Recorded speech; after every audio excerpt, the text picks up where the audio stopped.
ग्रामसेवक पंचासोबत दप्तर केलं असेल. ह्या दप्तराबाहेरचा दप्तर आता बोलवा. तो ग्रामसेवक दप्तर घेऊन गेलाय का ते? मग तुमचे ग्रामसेवक काय चौकशी होती? चौकशी करण्यासाठी ग्रामसेवक बोगस काय भेटलं? बोगस कागदपत्र बनवले म्हणून गुन्हा दाखल करा. हे आधीच बोलवा. विभागीय चौकशी होईल. अहो तुम्ही घरी चौकशी बरोबर आहे ना? नाही कधीपासून चौकशी 3-4 वर्षापासून चौकशी चालू आहे. कमिशनर साहेबांकडे संपर्क विभाग आहे. याच्यावर तुम्हाला काय बोलायचं? याच्यावर तुम्हाला काय बोलायचं?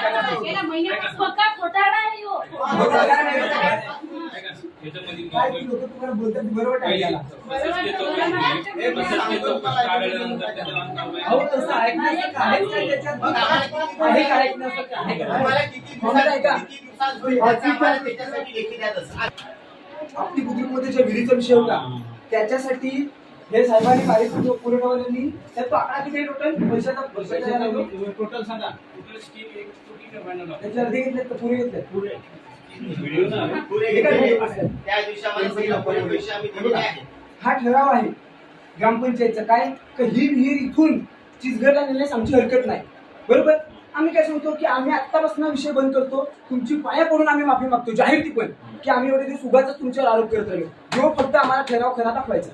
हा जावं क्रमांक आहे ना हे तुम्ही आम्हाला जावं क्रमांक रजिस्टर मागवा. हे काल्पन्यानं मी सांगून गेलेलो का तुम्ही रजिस्टर मागवा.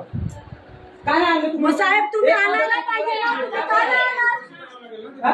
मग काय चौकशी कधीपासून? काय एवढं अहो, मागच्या वेळेस कोणत्या आम्ही कागदात तुम्हाला तुम्हाला साहेब, काय केलं? 8 दिवसामध्ये तुम्हाला आम्ही मागे आपली बैठक झाली त्यावेळेला तुम्ही काय बोललेले तुम्ही? त्यावेळेला मी सगळे माझ्या ऑफिसमध्ये बोलवले होते. सगळे लोक आले. त्याच्यामध्ये आम्ही गोष्टीची चर्चा केलेली आहे सगळी. त्याची जी चौकशीची प्रक्रिया करायची होती ती चौकशीची प्रक्रिया सुरू आहे आणि ती चौकशीची प्रक्रिया कालच आम्ही लिहून दिलेली आहे की 23 तारीख दिली होती. मागे तुम्ही सोमवार बोलले 23 तारखेपर्यंत तुम्हाला पूर्ण करून अहवाल तुमच्या तालुका सेक्रेटरीकडे आम्ही देऊ. काल लिहून दिलं होतं आणि ते 23 तुम्ही तारखेपर्यंत कालच का लिहून दिले त्याच्याबद्दल काय नाही लिहून दिले? अरे काल मागितल्यानंतर दिलं ना मी 23 ठीक आहे. तारखेला. प्रक्रिया सुरू आहे नाही, ती. हे जे काही ठराव आहे बोगस ठराव आहे याच्यामध्ये तुम्ही सरकारी ठराव बोगस केलेले आहे की फोर्जरी आहे आणि या प्रकरणामध्ये जन्मठेपेची शिक्षा आहे. साहेब मला डिवाइस केस ना कौन है? IPS है सर. ये फोर्जरी है सरासर और इसमें लाइफ इम्प्रिजनमेंट होता है. इनको शायद पता नहीं कानून. उनको लगता है कि कुछ भी ठराव बना के कागज बना के लेके आएंगे. ये तो गवर्नमेंट का ये ग्राम पंचायत का लेटर हेड उन्होंने बनाया होगा. और ये जो भी चल रहा है हम लोग लगातार पिछले 5-6 महीने से इसके खिलाफ लड़ रहे हैं. आपको ये समझा होगा अब तक कि एक गांव में 2 कुएं मंजूर हुए थे 2 करोड़ के आसपास उसका बजट था.